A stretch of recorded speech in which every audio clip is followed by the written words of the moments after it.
Hello everyone, welcome to our YouTube channel target for IQ. मैं नामिका डागर आपके साथ discuss कर रही हूँ हिंदू लॉ की सीरीज। अपने लास्ट लेक्चर में हमने डिस्कस कर लिया था सेक्शन 21 सी तक। अपने आज के लेक्चर में हम स्टार्ट करते हैं सेक्शन 22 से। सेक्शन 22 बात करता है कि जो प्रोसीडिंग होंगी, proceeding to be in camera and may not be printed और पब्लिश्ड। क्या कह रहा है कि कार्रवाइयों का बंद कमरे में होना और उसका मुद्रण या प्रकाशन ना किया जाना। ओके, क्या कह रहा है?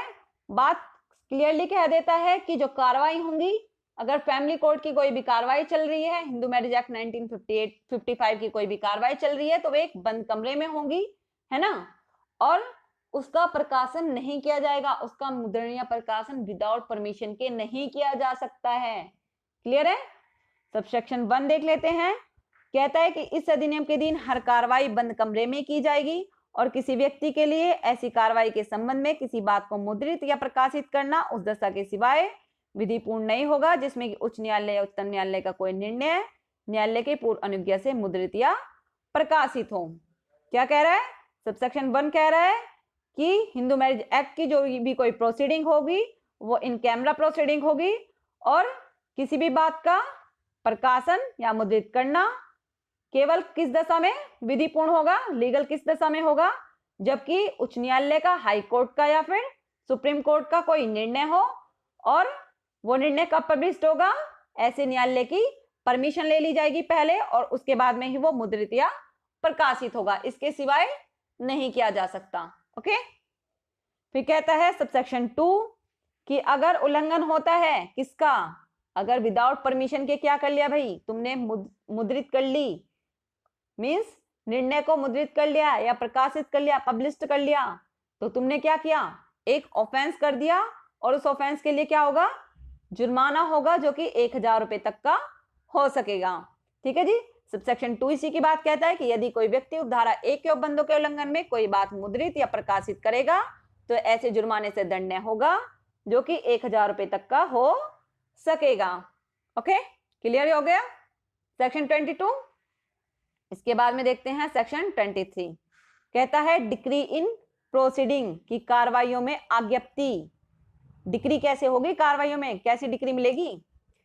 सबसेक्शन 1 कहता है कि इस अधिनियम के अधीन वाली किसी कार्रवाई में चाहे उसमें प्रतिरक्षा की गई हो या ना की गई हो, यदि न्यायालय को समाधान हो जाता है कि, सबसे पहले क्या कह रहा है कि कहता है कि अगर कोई कार्रवाई चल रही है इस अधिनियम के अधीन और उसमें चाहे क्या नहीं किया गया हो, डिफेंस किया गया हो या फिर ना किया गया हो, और न्यायालय को क्या हो जाता है, सेटिस्फाइड हो जाता है, न्यायालय समाधान हो जाता है कि क्लोज ए कहता है कि अनुतोष अनुदत्त करने के लिए कोई आधार विद्यमान है, कि ऐसे ग्राउंड है मेरे पास में जिससे कि रिलीफ प्रदान किया जाना चाहिए पिटिशनर को, और याचिका दाता उन मामलों को छोड़कर जिनके द्वारा धारा के खंड 2 के उपखंड क, उपखंड ख या उपखंड ग में निर्दिष्ट आधार पर अनुतोष चाहा गया है, अपने ही दोष अयोग्यता से अनुतोष के प्रयोजन के लिए प्रलाभ किसी रीति में नहीं उठा रहा है।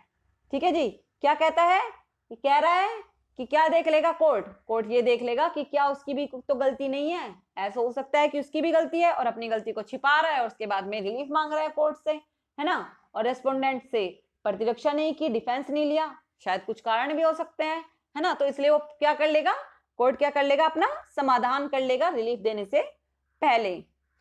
फिर क्लोज बी कहता है कि जहां की याचिका का आधार उल्लिखित आधार है, कि जो है पिटीशन का आधार क्या है, ग्राउंड क्या है, कोई उल्लिखित आधार है या धारा 13 के उपधारा 1 के खंड 6 में कोई उल्लिखित आधार है, वहां याचिका द्वारा परिवादित कार्य या कार्यों में किसी तरह उपसहायक नहीं रहा है। कि अगर कोई एक्ट किया गया है तो क्या पिटिशनर उसमें ऐसा ना हो कि वो सहायक रहा हो, है ना, कि उसने भी कहीं ना कहीं सहायता की है और सहायता करने के बाद में क्या कोर्ट में आ गया, कोर्ट में आके क्या कहता है कि भाई अब मुझे वो दो, क्या रिलीफ दो, है ना। तो ऐसा थोड़ी ना होगा कि कोर्ट रिलीफ दे दे ऐसे ही।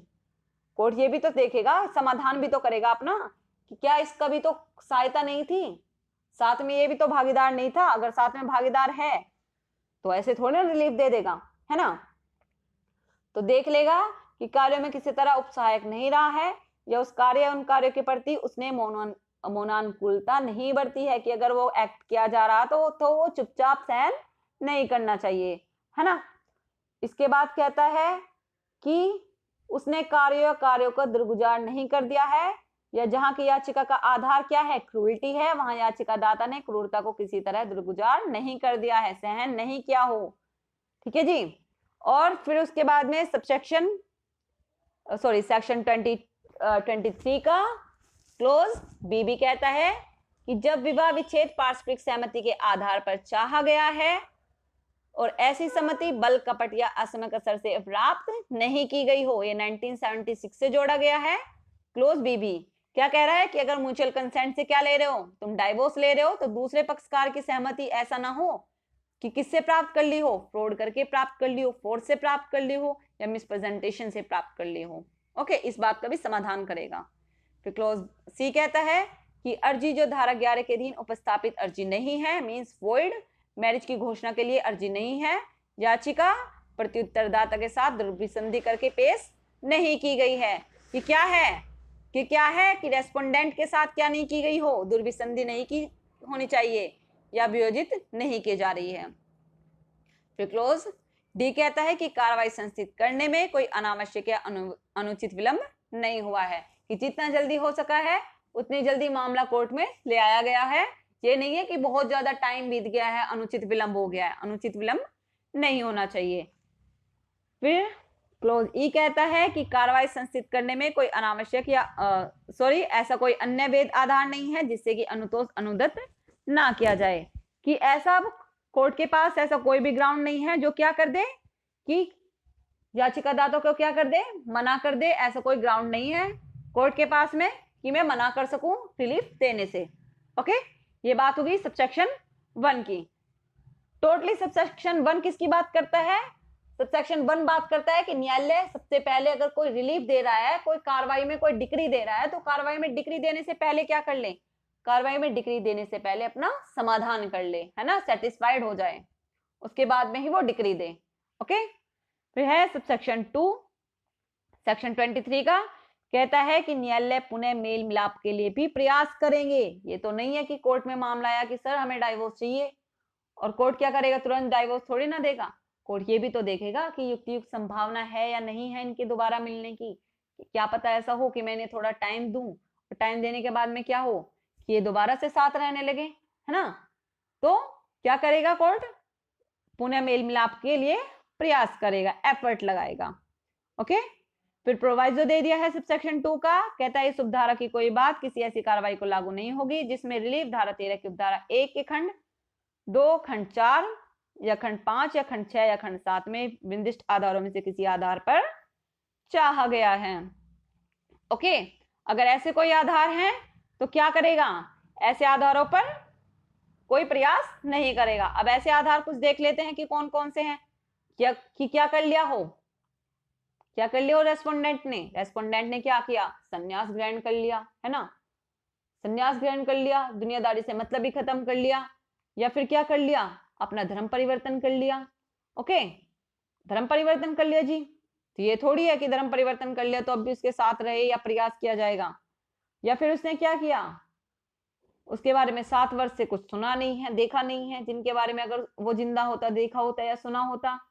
या फिर वो किसी अवैध यौन रोग से पीड़ित रहा हो। ओके, या फिर किसी कुष्ठ रोग से पीड़ित रहा हो, ये निश्चित कर दिया गया, रिपील कर दिया गया है 2019 में। ठीक है, इन आधारों पर कोई प्रयास करने की आवश्यकता नहीं है, वो डाइवोर्स दे सकता है। लेकिन अगर अदर कोई ग्राउंड है तो क्या करेगा, सबसे पहले पुनः मेल मिलाप का प्रयास करेगा। फिर सबसेक्शन 3 कहता है कि किसी व्यक्ति को मेल मिलाप की रिपोर्ट के लिए न्यायालय निर्दिष्ट कर सकेगा, किसी ऐसे व्यक्ति को क्या कर सकेगा, निर्दिष्ट कर सकेगा कि भाई तुम इस बात की रिपोर्ट दोगे कि क्या इनमें मेल मिलाप की संभावना है, और अगर संभावना है तो देख लो कि मेल मिलाप हो जाता है, और मेल मिलाप अगर हो गया है तो रिपोर्ट दो कोर्ट को, डिस्ट्रिक्ट कोर्ट को, भाई रिपोर्ट करोगे तुम, है ना। ऐसा कोई व्यक्ति निर्दिष्ट कर सकेगा। फिर कहता है कि विवाह का विघटन विवाह विच्छेद द्वारा होने पर न्यायालय प्रत्येक पक्षकार को उसकी प्रति मुफ्त में देगा। सबसेक्शन 4 क्या कह रहा है कि जो डिक्री होगी, है ना, जो भी डिक्री होगी डाइवोर्स की, उसे क्या देगा, प्रत्येक पक्षकार को उसकी एक कॉपी क्या देगा, फ्री में देगा।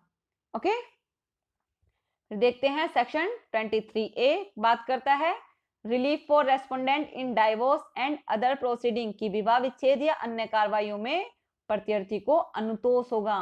अनुतोष क्या होगा कि अनुतोष ये होगा कि जो रिलीफ क्या मांगा है, पिटिशनर ने कोई रिलीफ मांगा है तो उसका विरोध कर सकेगा, कह सकेगा कि ये रिलीफ जो इसने चाहा है ये रिलीफ इसे नहीं मिलना चाहिए जो कि पिटिशनर ने मांगा है।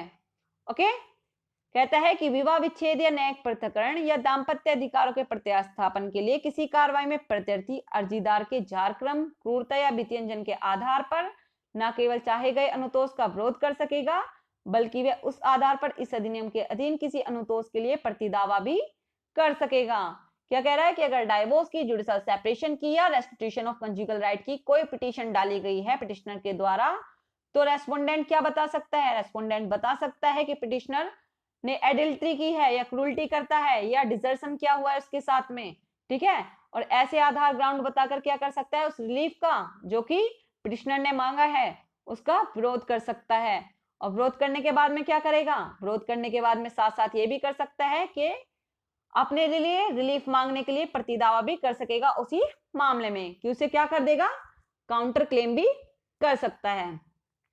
ओके, और यदि अर्जीदार का जारक्रम, क्रूरता या अभित्यंजन सिद्ध हो जाता है कि पिटिशनर क्या है, पिटिशनर एडल्ट्री, क्रूरटी या डिजर्शन का दोषी है तो न्यायालय प्रत्यर्थी को इस अधिनियम के अधीन कोई ऐसा अनुतोष भी दे सकता है जिसका वह उस दशा में हकदार होता या होती जिसमें उसने उस आधार पर ऐसे अनुतोष की मांग करते हुए अर्जी उपस्थापित की होती।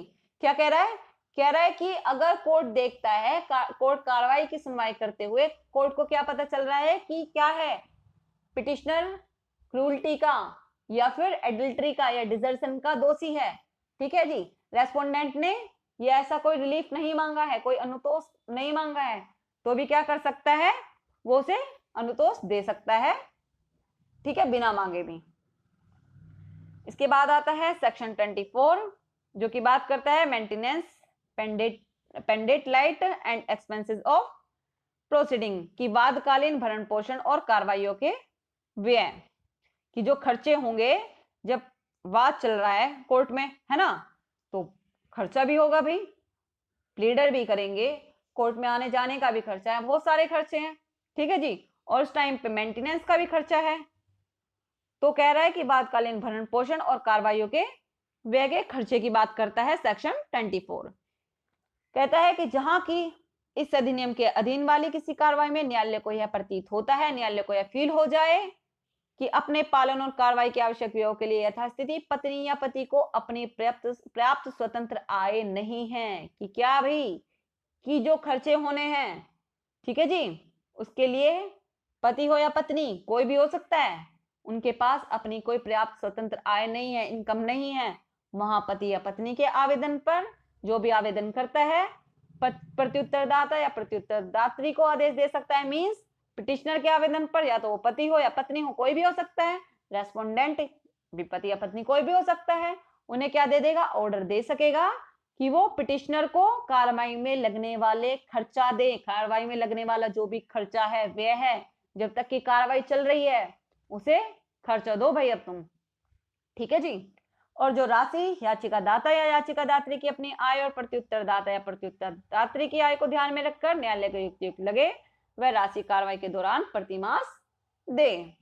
क्या कह रहा है, कहता है कि कोर्ट को जो सही लगेगा, है ना, उनकी कंडीशन देखेगा, कंडीशन देखने के बाद में जो भी उससे सही लगेगा तो कह देगा कि रेस्पोंडेंट को कह देगा कि पर मंथ क्या दोगे भाई, अब तुम कार्रवाई में लगने वाले व्यय दोगे, ठीक है जी, वादकालीन भरण पोषण दोगे और कार्रवाई के खर्चे दोगे, जब तक वाद चलता है तो मेंटेनेंस दो उस टाइम तक का, क्योंकि दूसरे पक्षकार के पास पर्याप्त आय नहीं है कि वो इतना खर्चा उठा सके, तो उस टाइम तक जब तक कि इस वाद का निपटारा नहीं हो जाता तुम क्या दोगे, इसे वादकालीन भरण पोषण दोगे और क्या दोगे, कार्रवाई में होने वाले खर्चे दोगे, पर मंथ दोगे, और क्या कितने खर्चा देगा, इतना खर्चा देगा जितना कि न्यायालय को युक्त लगेगा, रीजनेबल लगेगा कोर्ट को।